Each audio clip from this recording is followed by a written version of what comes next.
Bueno, gracias Román, gracias por... Roman, thank you very much for having invited me to this.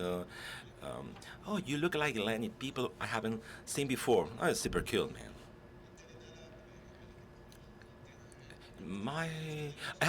I would like to say I'm not nervous, but that would be a lie. I'm in fact nervous. I feel like a little kid at school eating earth, because you know that kids at their schools eat earth and soil. I feel shivering feeling around my body like a little kid in front of the big audience. I know you're sad because we don't have a prime minister in Spain. Do you feel asleep? How many of you here do you know what a broker is? What's a broker in your opinion? Am I lying myself? And a messaging queue. What's the purpose of all this? I got it. So far, so good. A little bit of span about him. Oh, the monkey, the donkey before me, not to be startling. So this is myself. Oh, super cool short presentation. I've organized a weirdo talk in the chapter style. Every chapter is precisely short. I did a master universe PowerPoint full of drawings. Very first things, try to explain to you what a broker is, and a message queues (MQ), the concept for everything, and what's the purpose of all of this. Otherwise, I will tell you about things. I could be a super cool guy, but chapter 1. Our friends, the brokers, and the message queues. What is a message queue? This is Wikipedia definition. In computer science, message queues and makes bosses are software engineering components used for inter-process communication (IPC) or for inter-thread communication. This is a more human version, as you can see now on slide. A message queue, in my understanding, would be like this diagram you can see on screen. Information entering into CIFO, going in and out. The senders put information into the queue, and the receivers, which are collecting the info. It's like the supermarket queue or line. You can see the queue is starting with information, is starting to be processed. It's a super meta cool lineup. I took this picture and I noticed a skeleton at the end of the queue. My goodness. So what is a broker? Message broker is an intermediary program module that translates a message from the formal messaging protocol of the sender to the formal messaging protocol of the receiver. I wouldn't dare to read, but I did it. A broker, for the freak people like you, a broker is a more advanced system, an intermediary element managing communication. For practical purposes, like a router, took information from one place and moved it to the other. It's like Carrefour queue. It's this simple. Now we know. Q1 is like, by the broker it has more space here. So this is super cool. What's the difference between brokers and a MQ? Is an onion, is a pear. Roughly speaking, one by one, basically speaking, broken, centralized with messengers. Message queue, every process has its own. Tolerance to failures. Broker has fewer tolerances, because if a broker collapses, communication screwed up. A message queue is more distributed, theoretically speaking, has more tolerance to failures. Location. Broker is one single point. Message queue has so many points because producers and consumers need to know where things are located. So this is some trouble, because you need to know where producers are. This is sorted out with a producer's directory. It's a slightly a little failure. Broker allows us to do data transformation, formatted, and we can do routing with a broker, but message queues cannot do this by default. Broker is totally decouple and detached part. Message queue is integrated because it's the process. Complexity. Broker medium complexity is under. It's like a retarded thing, the broker. Um, and the average security. Message queues is simple. That's super cool. Chapter 2. Do you know now what the main difference between the broker and the message queues? If you are telling me the truth, I wouldn't understand it myself. So because I didn't myself understand what I am saying to you. I'm just kidding. So we're friends, so let's put faces. There are so many brokers and so message queues, but let's focus on the 3 open source ones, the most useful ones. There are so many, but I want to be focused on Redis. How many of you are familiar with Redis? Redis here, please. You know that Redis has so many things on cache and broker. RabbitMQ is a user broker, and ZeroMQ, which is between message queue and capture and broker. It's a weirdo thing invented, but it's very used. So let's put it this way. These are the 3 main ones.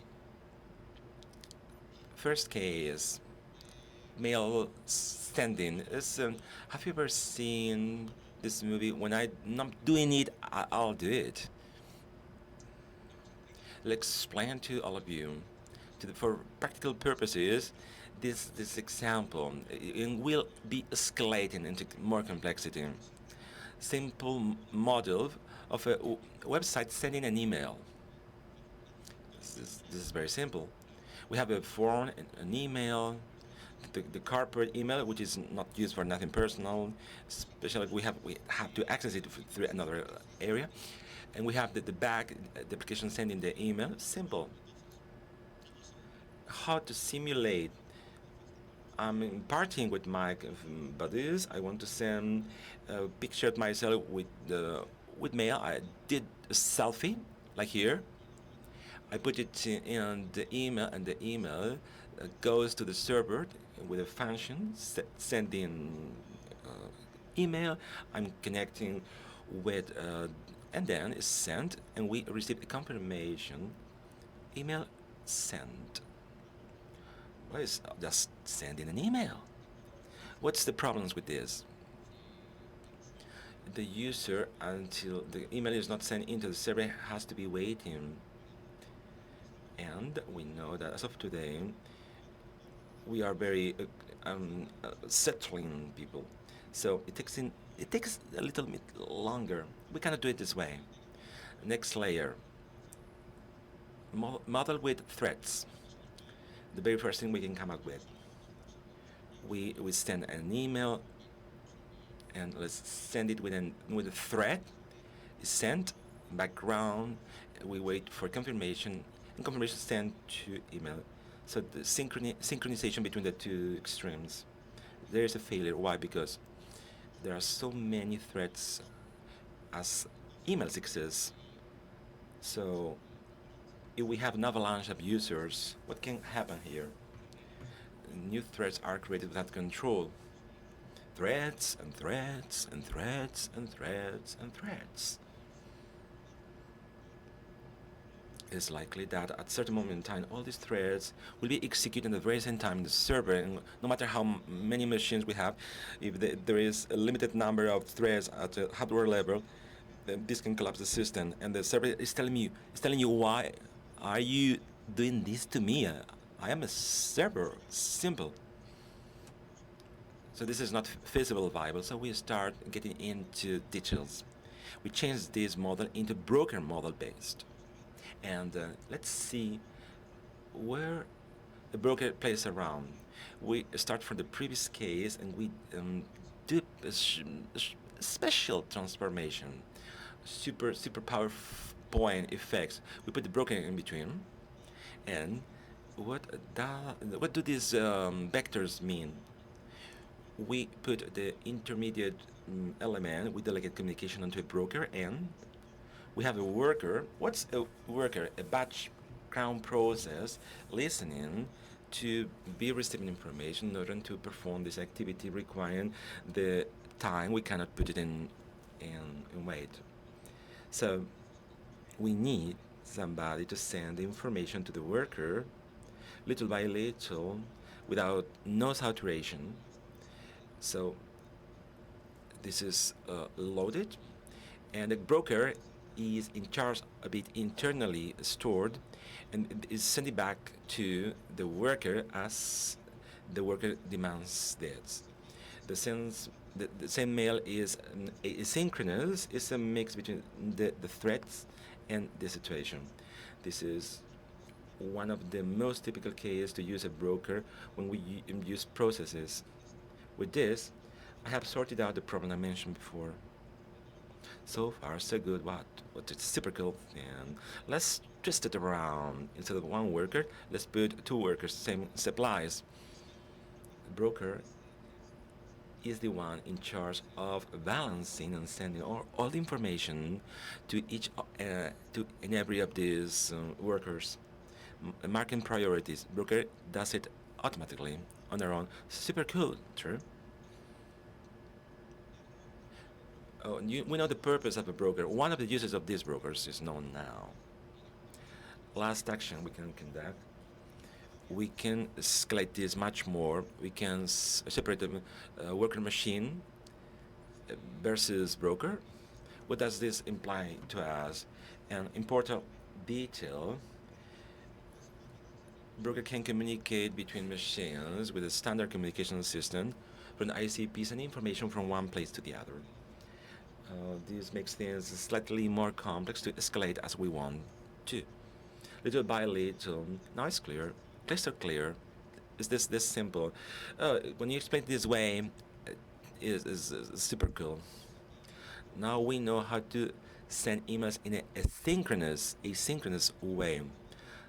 Short chapter 3. Gillian, if you reveal your secrets to the wind, don't blame the wind for having revealed the secrets to the trees.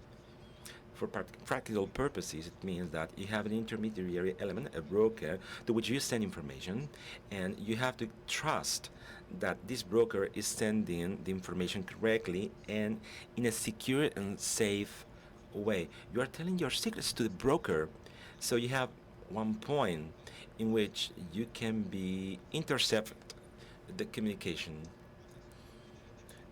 Broker injection, which is my concept. Broker injection is my invention. Don't look for that. The attack is invented, but I coined this term, broker injection. I put it on Wikipedia, and Wikipedia told me I don't like it. Then I will argue with them. Why broker injection? Because it has we have SQL injection, cross-site injection, and DDL injection. Why not the broker injection? Definition of broker injection. I made it up. Look at my broker injection definition. Broker injection. What is our purpose? Broker injection, in my understanding, is to intercept, alter, interfere, or inject new information in systems and environments that are using broken systems and message queues as elements facilitating the communication. Super cool concept. Visually speaking, we try to do here with this broker injection.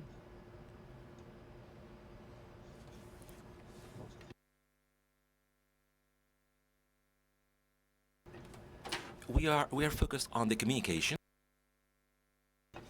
If this communication is a standard communication TCP/IP, going back and forth, in between we can find JSON, XML from one front web to something which is consuming. We are sending information from one place to the other in such a way that the receiver can do the turnaround,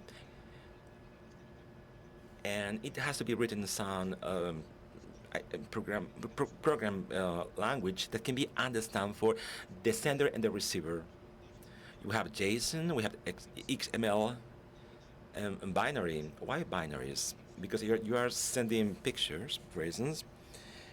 There are certain computing languages that you have objects in memories with certain information. This object, as such, has to be sent to a different place.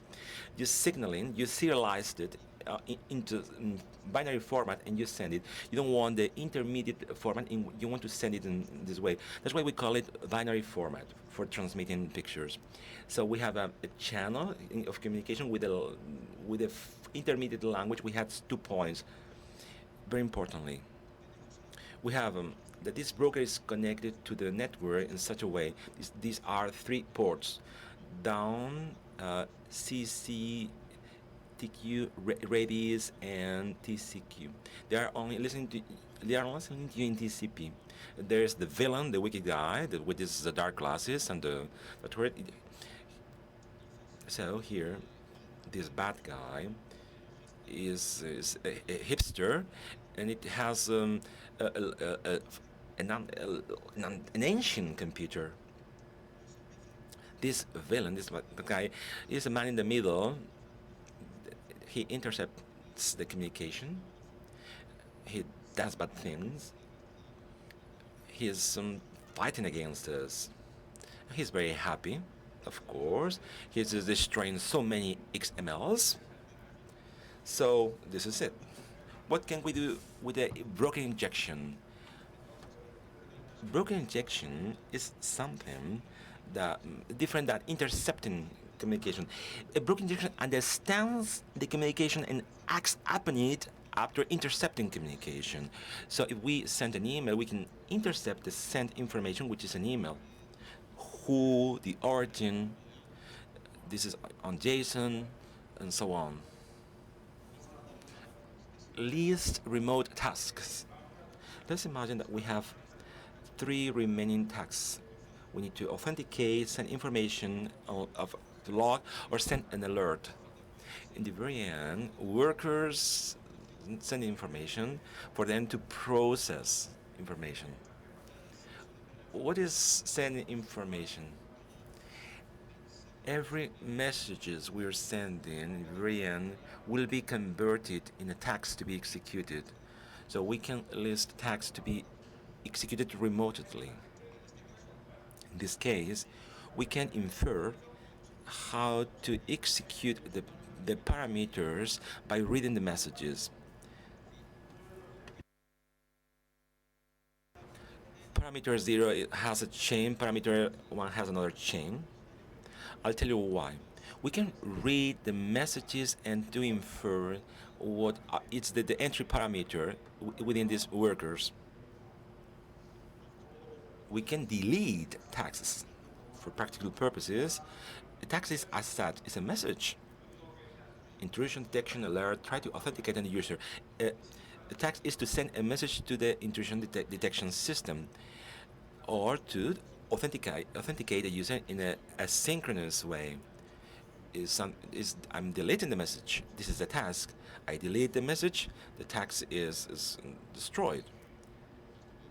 This can be seen as a silly thing, but now we're having trouble with logs and alert systems. I'm interfering. This is a big issue now.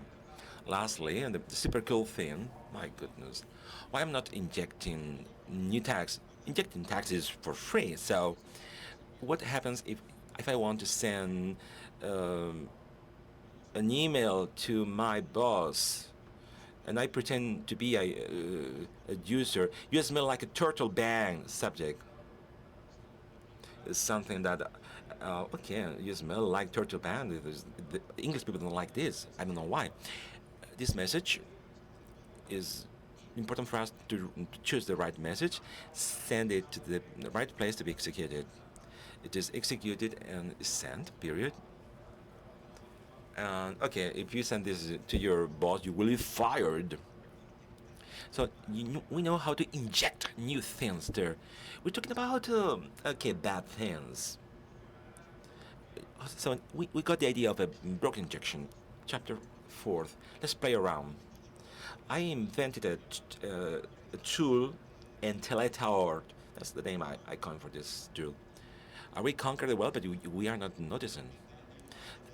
Intelator is a word in Albacete province, which is be messy around, play around, be a naughty boy. Intelator. Intelator is a broker injector with a big button. This is not just a strange thought. Now I'm releasing Intelator in front of you. Intelator is open source tool injecting new tags, list processes and tags, delete remote tags, extract information from tags, and this is the gig hack. It's not uploaded yet. This is a console, super kill console. Now a demo, otherwise it would be a shoot. So let's explain it to you. Let's simulate, otherwise it would be ugly. Do it against the place. I don't want to go to jail. So there's just some candy in my mouth. I don't want to go to jail. So let's simulate this case scenario. So I came out with a hospital by the name Healthy Herd, Healthy Injury. Pupita Sana, and we have the worker, another machine worker went up with the brokers. Demo time finally. Oh, so let's proceed with the demo. Oh, I got a dry throat.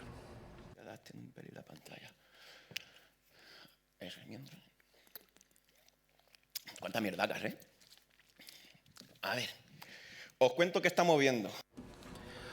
What's this all about? El que va a hacer el mal. Consola 2. Tenemos algo que nos genera información. Consola 2, somebody generating bad things. Consola 1, Intelator. So, obtaining different information. This is the website. Flash done with frameworks to do Flash websites in a very easy way. This is the process manager. Are you familiar with Python celeries? What's celery? Is the one who is getting out the workers, transmitting information from workers. It's a framework on Python. Why are we starting it? Because it's executing the workers and all these things.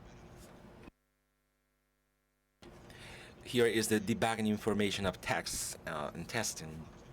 We know that this is the workers consumer. Lastly, we have Redis as such. Primero voy a limpiar la información del Redis. So now I'm debugging information on Redis. And we got now the screen, the monitor. The monitor is telling me what is going there. Very first thing, we need to detect the open brokers. Very first one, pupitastana.com, and the machine answers back to us. I'm a super cool crack person. So let's start Python Intelator -h, super cool hacker thing. We cannot do something that your mom tells you that's super cool. We have options. It allows us to do tags in scanner in Redis that will be screwed up later. So let's see what's going on here. -v to do more things here. These are things we can do. Are you familiar with this? We're listing tags. Before that, show this help message next, but we need to first target who is our target, the one I want to kill. Python to enter. We scan. Oh. Who is hacking my computer here? Very good thing. Intelator scan T Pupita, the hospital, the imaginary hospital. /24. It's like a German syntax. It's a Python functionally. This is gonna work, I promise.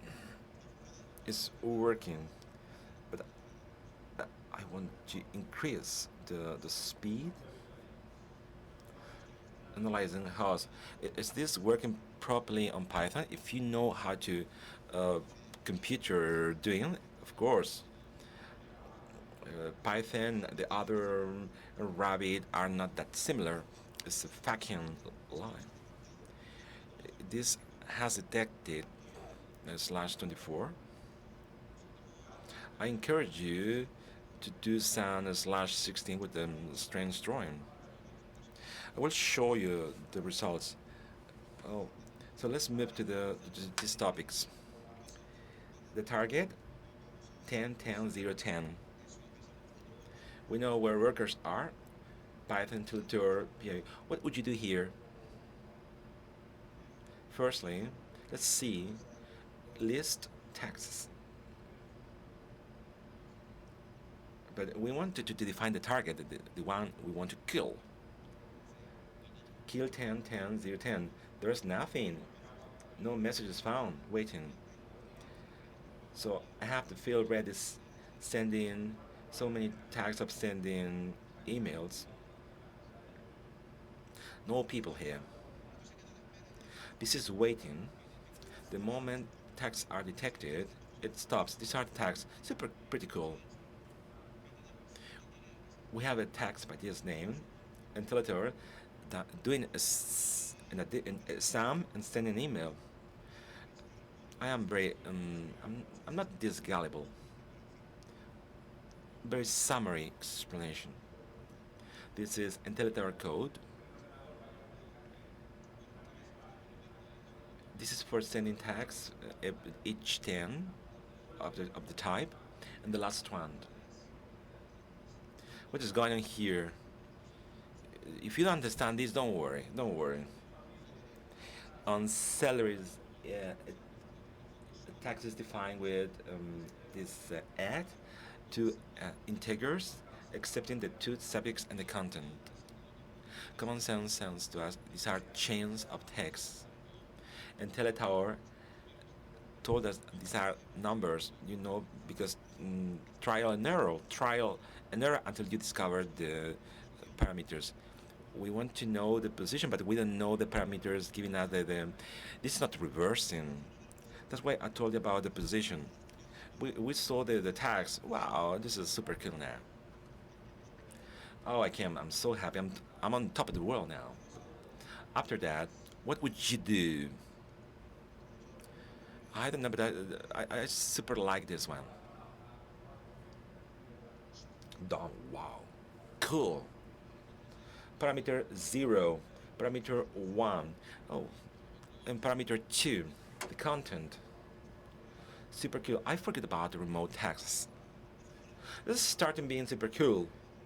After this remote text, what else can we play around? We can delete them. They aren't worth doing anything else. They don't pay us for thinking good. Otherwise, if you are good thinkers, you cannot be good hackers. Remove important detail to show Redis here. And the monitor is receiving text all over, back and forth, because we are in broken mode. Pay attention. Delete. I didn't implement it, but if you insert delete, it will delete all the tags. Please be ready just in case. All tags deleted. And if we list tags again, roll on here, nothing. But we swept around them. Super cool. The last thing I promised to you, yes, as well as that we can inject new tags inside the system. Before injecting tags, I want you all to see that this works properly. I'm gonna do something. I'm gonna restart and reboot the web. Let's reboot the workers on salaries. Pay attention. We see it's waiting, and it takes 2 remaining tags. Tags 1, 2. Let's move on to the web. PPT Sana, this hospital invented. It's super cool. Pipita Sana, I want to send you all an email with this subject matter. And I'm sending to my frick direction, email direction. Oh, super cool. Pipita Sana on my email address. If I don't start at the web server, it's kind of complicated. Go back. I'm sending to my email address. Do not send an email at the moment. I have the simulator at Truth. If I remove the email, we can do a demo, and I will send Romana an email as a demo. We send an email, many things then. But we are interested in, if we are going there, we rate that as the tax is received, and as an email was sent, and Redis has received things as well. We got information. Now, we want, why am I putting this on screen? When I'm check, tax is working properly. So I'll stop the consumer, so that we have the right stuff. If it consumes my tasks in a real environment, that's okay, but this is simulated only. So I'll fill it with information, and I'll do a list of the tasks. Here we are. There's more things here. -t template. This generates a template file that we will fill in. That template is the one we will be using to generate the data and re-inject the task. You will see it in a minute. So let's call the template, just template. Tienes aquí la opción "-f". You got the -f option. We only want the template for one thing, okay? -f for tasks.send mail. So it's generated a template there. Let's open it and see what it has inside. Position 0. We know what it is, okay? We've been looking at both sides. Obviously here we have human logic playing a role. If it's 0, is it to me?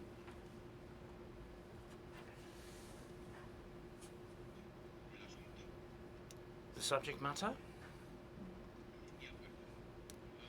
and the body of the message.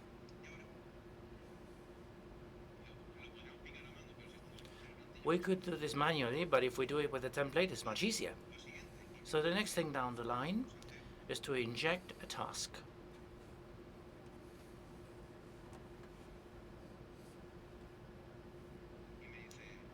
And it tells me the file where the tasks are. Before injecting, we need to do something. So we'll flush this, go back to monitor, and restart Celery so that it keeps listening to the tasks. Now we inject the tasks. So task 1 sent. It got it, and Celery got it. They'll fire someone, but they got the email.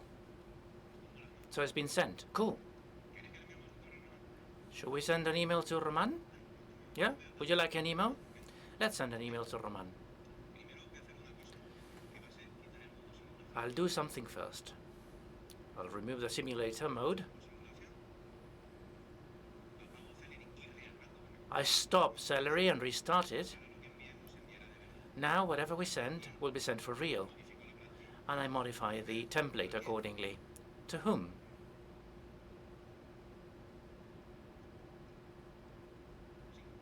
Is that right?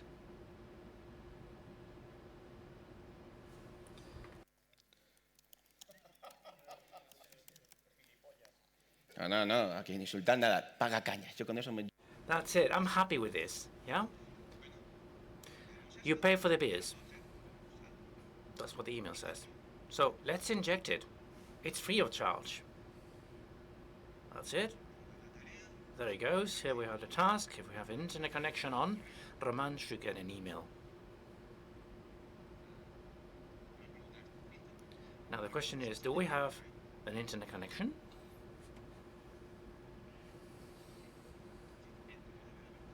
In theory, you should have got the email by now. Right, we need to see something on the screen, so yeah. It's probably my mobile connection. Okay, let us not waste any more time. But deep down, we don't really care. We're just sending information. Obviously, we get the task and we change the information from one side to the other. The task is received and it's executed. We've seen that, yes? I have the feeling that it will not be sending the email. You might get it tonight. But you have to pay for the beer, yeah? Nevertheless. So, we've done everything we said? Cool. It's like a big button up tool. Are you aware of the power of this? You can get into a really big mess. So, demo done, and applause.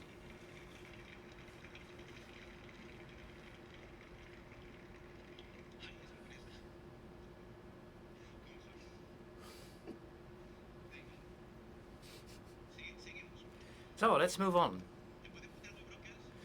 So after harassing the brokers, we go into other uses. Redis. Redis gives you other things. Things that Redis does. For example, distributed storage of the cache, a non-SQL database, you don't need a Mongo, static cache, for HTML or whatever. There's lots of things that Redis allows you to do. So let's focus on this. Static cache. This is the normal system. We have web application, our infrastructure, website, Pupita Sana, which is right at the top of health insurance companies, a web application and a system with the static elements, whatever they are, and another system with the databases, okay? So we have this guy, Acacio, our cool friend. He sends a request to the website, to the web server, so it connects with the two things, the database and the static elements, builds the web page and sends it over to Acacio. What is the problem with this? Accessing the disk and accessing the database is very costly in terms of time and resources. How do we minimize this? There's nothing new about this. If we get a huge flow of information, like Acacio and his geeky friends, his weirdo friends, throughput goes up like hell. So we generate a bottleneck, basically. So here comes Redis to the rescue. So we have those weirdos over there. Instead of going for the information this way, the first request goes to the cache. So there's a copy in the cache for Redis. So it's cache, nothing else. So when the next weirdo comes along with their request, instead of sending the request to the nodal systems, it will go to Redis straight away, and it will request information from there. That will be used to build the web page and send it over to the weirdo. But we are removing one bottleneck, but including another one, which is Redis itself. Well, if we use Redis Benchmark, which is the integrated tool, take a look at this. We have 10,000 requests in less than a quarter of a second, 1,000 concurrent connections, with more than 47,000 requests per second. That's a lot. Is that a lot? It's like politicians have stolen millions, but they go up so much in those figures that you really lose count. So let's quantify this a little bit. This is something I came across. This measures things in the internet. How many requests, traffic per second, maybe they make it up. but I'm counting on it to be reliable, okay? Internet Lab Stats. It says that Google gets 53,000 requests for searches in 1 second. So these are the big numbers, but it gives you an idea. It's cool, it's something. This is not just rubbish from Redis. So we assume that Redis is working fine, and we use it as the cache repository. But there's cache here, there's cache there, so everything is getting a bit messy. Let's add complexity to the scenario. Okay, here comes the bad one. The bad guy comes along, he's wicked. He wants to poison the Redis system. What they would do is accessing Redis, convert this into a red thing, and then the poisoned web page is sent to García. He'll know about it or not, but he will have a poker face. Whatever happens. This is an infected page now. Okay?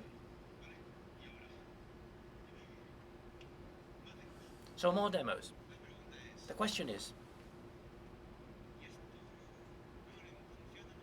does this work? Well, for these things, what have I done? Let's go step by step. Enter Tower. One of the things it had was options for Redis. Take a look at this. It's so cool. Connected, dump, info, disconnect, discover DBS, and cache. Those things sound wicked, don't they? To simulate this, Pupita Sana, our beautiful website, I'll stop it and restart. Right. I'll reset Celery so that we start from scratch. Redis, sorry, not Celery. So I reset the website. So Pupita Sana has a system with cache.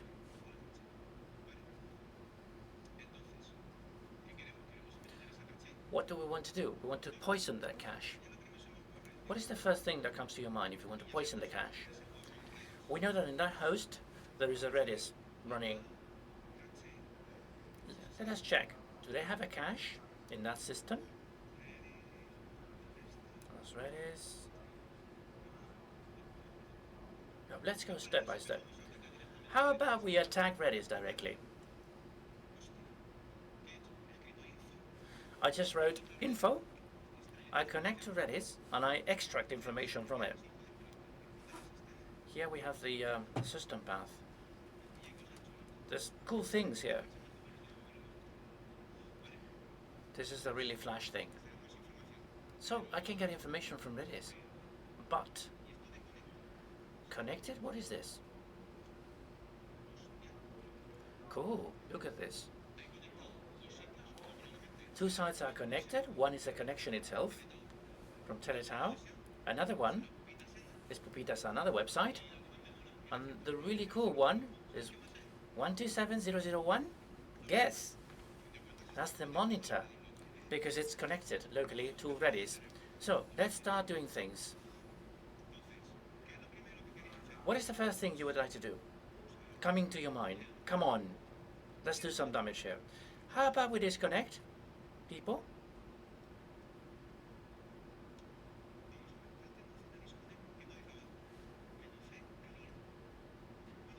-C client. By default, I don't really hate sysadmin, but let us get rid of him. So we copy that address.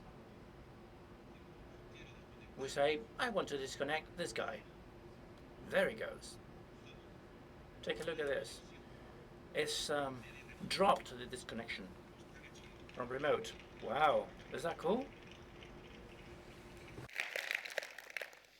Ahora decís, ¿os conformáis con eso? So, are you happy with that? No way. I want to destroy the world.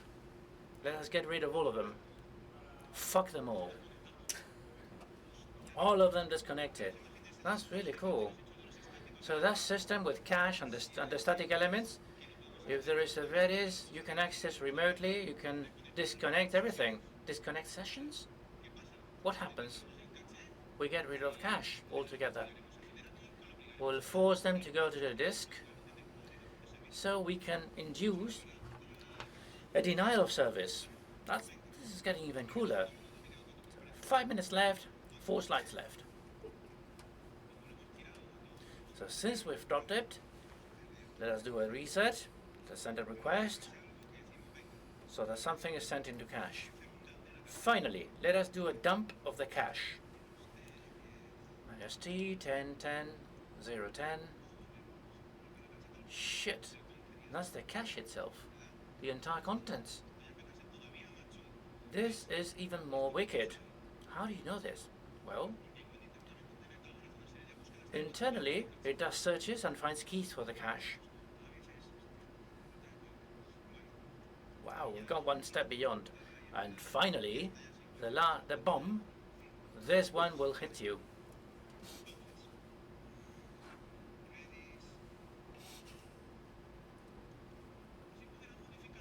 How about modifying the cache remotely? Well, now that we're wicked, I'm wicked. We say, because I'm a wicked son of a bitch, I say -p, poison. We activate the poisoning. What the hell does this do? If we don't say anything else, poisoned. That's it. What the hell is this? I reload. Shit. I injected a cross-sider. Wow. Pero esto no es todo, amigos. Si se compra ahora, bueno, es decir... But this is not over yet, folks. What else can we do? We can say, I don't give a shit about this. So let us reset so that we start from scratch with a clean cache. Payload. Let us say that we want to change that payload. I want to inject this. Why not?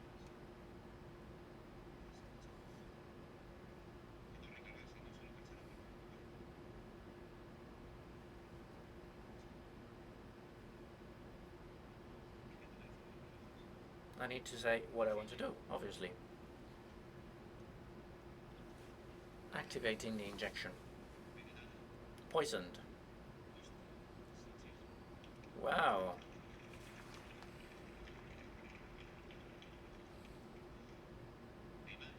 And there's more. There's 2 options more. And then we stop playing around. Then we do this. Well, my file is very, very long. I cannot include it in my command line. We activate P. And payload funny. I will not show it because you'll see it in a second. It's funnier that way.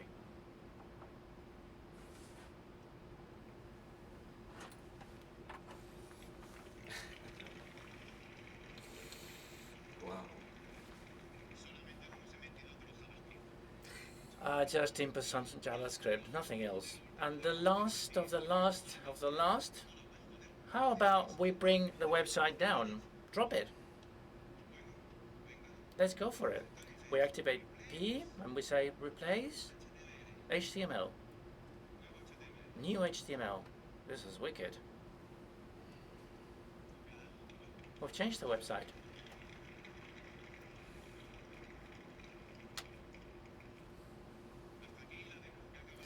So far so good with the demo.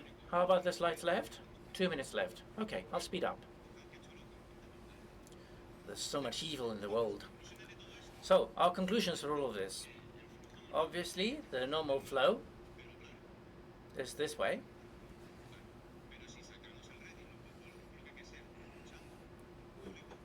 But if we have the bad guy, this is not a failure in Redis, it is a failure with configuration. We can play around, we are exposed.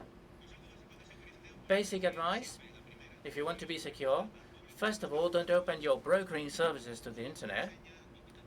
Make them available only for the internal network. And then, the last thing, madness, absolute madness. What if we use the tool presented by Juan and Rafi? These are the pictures they have on their website, okay? I haven't made them up. If you take a look at the About Me in their website, these are their images. Take a look at the results for the Redis.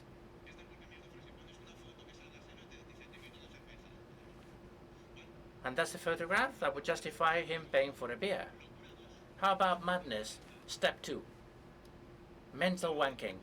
0MQ is used for storm system, for communication between them, remember that? Storm is used very, very often to analyze stock in the stock exchange. I'm talking about banking, finances. Well, shit. If we provide them with incorrect information in those systems, the analysts interpreting the information can get crazy because we can modify the information. We just need to find the spot to do our injection. So we can have a major impact on the financial system. Why not? Take a look. This looks like a disaster, like Mission Impossible. Like Bruce Willis in a film, don't watch it.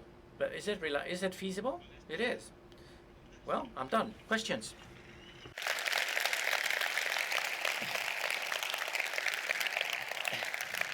Román, ¿te muestro para preguntas? Can we take questions, Roman? Okay, I'll be around. Just get in touch.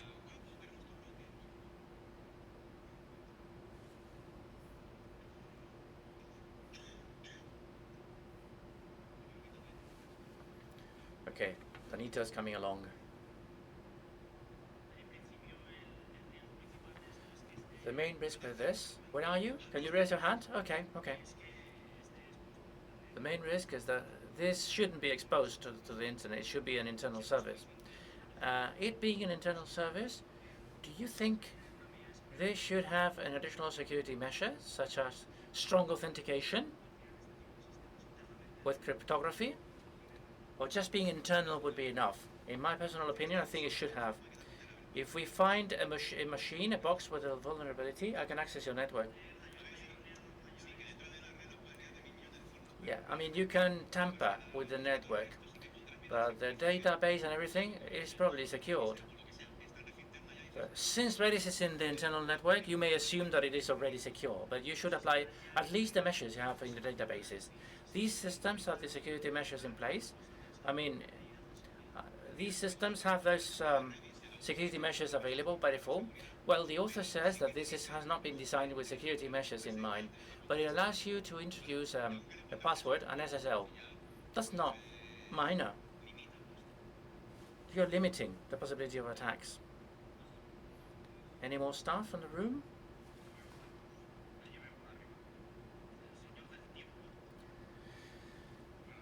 Hello? I'd like to make a comment, really. When I saw how you were sending those emails, you know the juja is a Valencian word. It's not a word from Albacete. But anyway, we'll let you use it. I'll pay copyright, don't worry.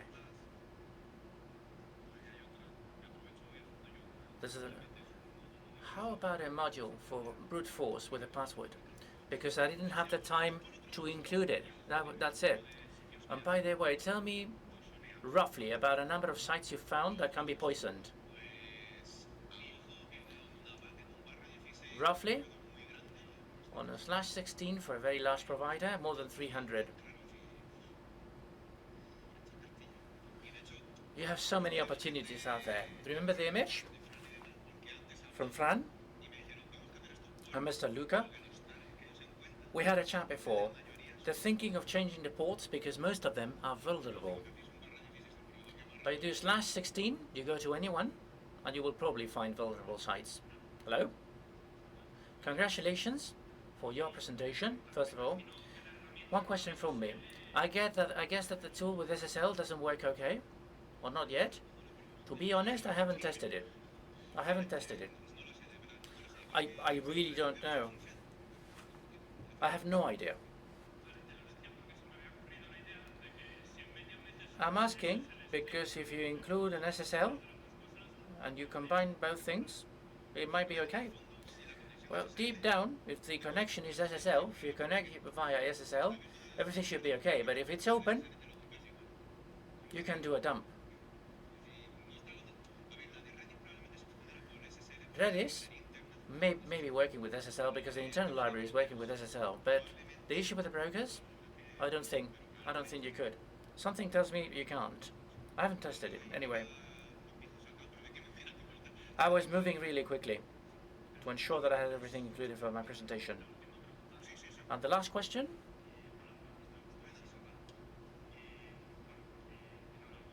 Congratulations, first of all. I liked your presentation a lot. You were saying that you have given this a name, but the idea with MQ injection was not yours. Could you give us a reference? No, it's not that it's not my idea.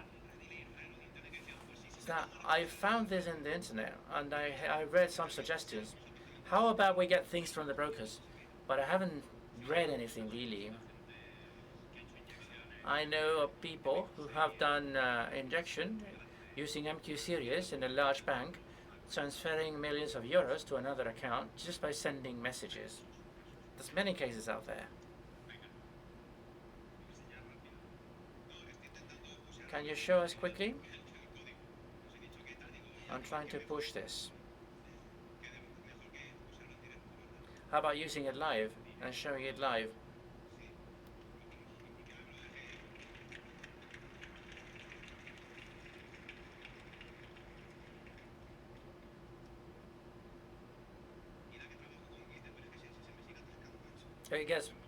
It gets blocked.